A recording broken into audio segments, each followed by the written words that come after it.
Murudeswarar temple.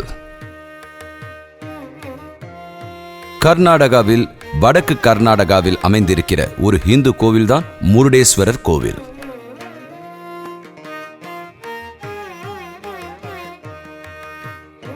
அரபிக்கடலுக்கு பக்கத்தில் இருக்கிற கந்துககிரி என்று அறியப்பட்ட ஒரு சிறு குன்றின் மீதுதான் இந்த கோவில் அமைந்திருக்கிறது.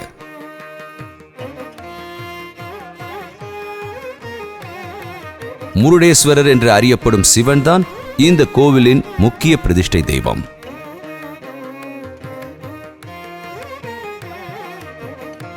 முருடேஸ்வரர் என்னும் நாமத்தை நாம் கேட்கும் பொழுதே நமக்கு முதலில் ஞாபகம் வருவது இங்கு இருக்கும் 123 அடி உயரமான மிக பிரம்மாண்டமான சிவன் சிலைதான். தூரத்தில் இருந்து பார்க்கும் பொழுது வானை முட்டிக்கொண்டு நிற்கும் இந்த சிவன் சிலைதான் உலகிலேயே 2வது பெரிய சிவன் சிலை என்ற சிறப்பை பெற்றிருக்கிறது.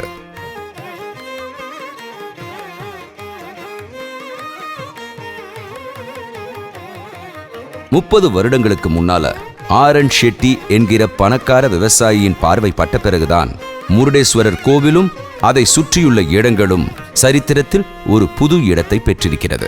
இந்த ஊரை சேர்ந்தவரும் இந்த கோவிலின் மீது மாறாத பக்தி கொண்டதனாலும் கட்டுமான வேலையில் மிக பிரபலமாக இருந்த இவர் சிதிலமடைந்த இந்த கோவிலை புதுப்பிக்க மனம் கொண்டார்.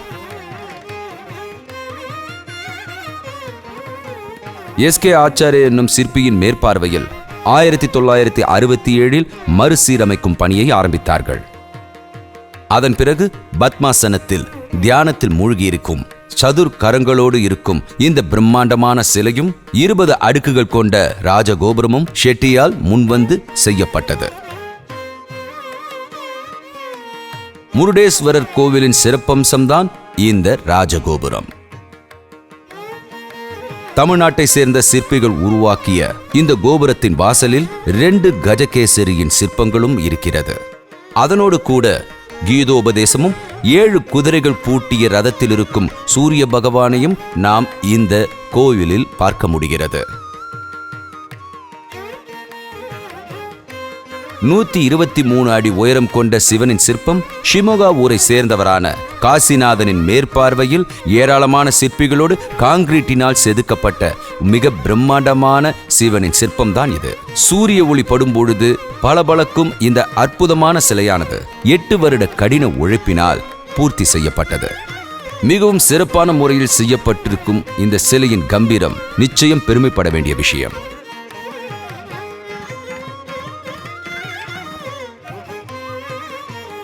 வானை முட்டி நிற்கும் இந்த சிவன் சிலையும் அரபிக்கடலும் சூரியனையும் பார்ப்பதற்கு மிக ரம்மியமாக இருக்கும்.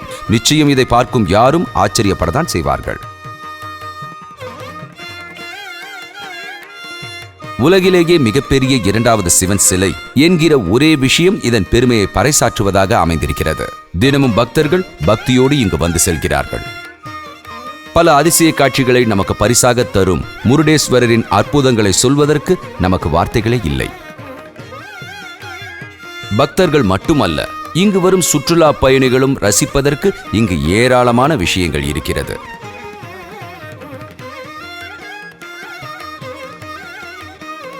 முருடேஸ்வரரின் ஆராதனை தெய்வமாக அமைந்திருப்பது ஆத்மலிங்கம்.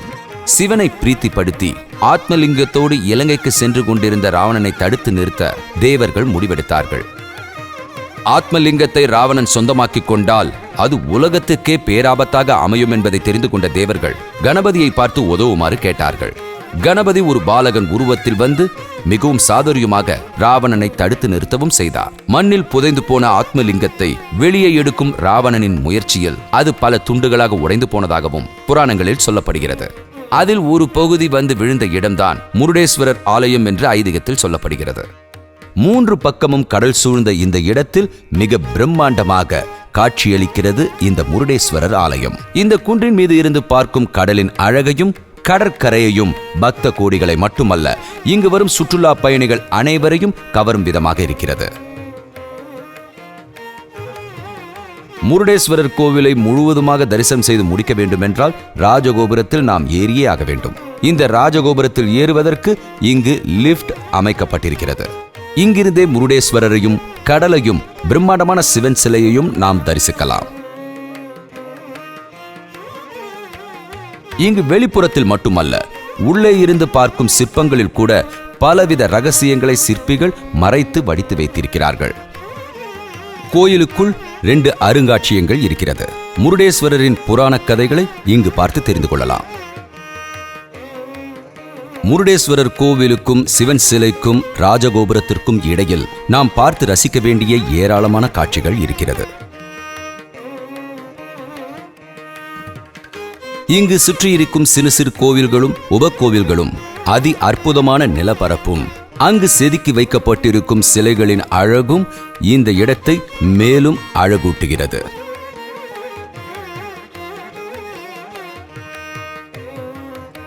அதிகாலை 3 மணி முதல் மதியம் 1 மணி வரை, பிறகு 3 மணியிலிருந்து இரவு 8 மணி வரை இந்த கோயிலின் தரிசன நேரமாக இருக்கிறது. சூரியனின் எழுச்சியையும் சூரியனின் அஸ்தமனத்தையும் இந்த கடற்கரையோரத்தில் நாம் கண்டு களிக்கலாம். மூகாம்பிகை கோவிலிலும் தர்மஸ்தலத்திலும் இல்லாத ஒரு அற்புதமான காட்சிகள் நிறைந்ததுதான் இந்த முருடேஸ்வரர் ஸ்தலம். பக்தர்கள் இயற்கை அழகை ரசிக்கும் வண்ணம் இந்த இடம் அமைந்திருக்கிறது.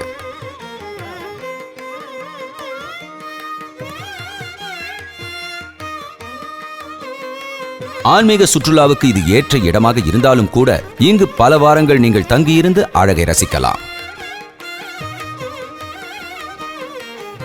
ஸ்பிரிச்சுவல் டூரிசமோட சகலவிதமான வசதிகளையும் இந்த இடத்தில் அமைத்திருக்கிறார்கள்.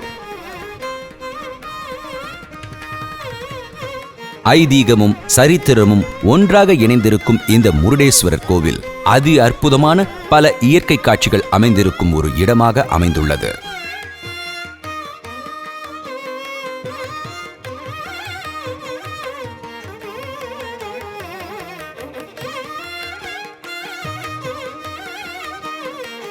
கடலுக்கு பக்கத்தில் வானை முட்டி நிற்கும் இந்த சிவனின் பிரம்மாண்டமான சொரூபத்தை நாம் வைத்த கண் வாங்காமல் பார்த்து கொண்டே இருக்கலாம்.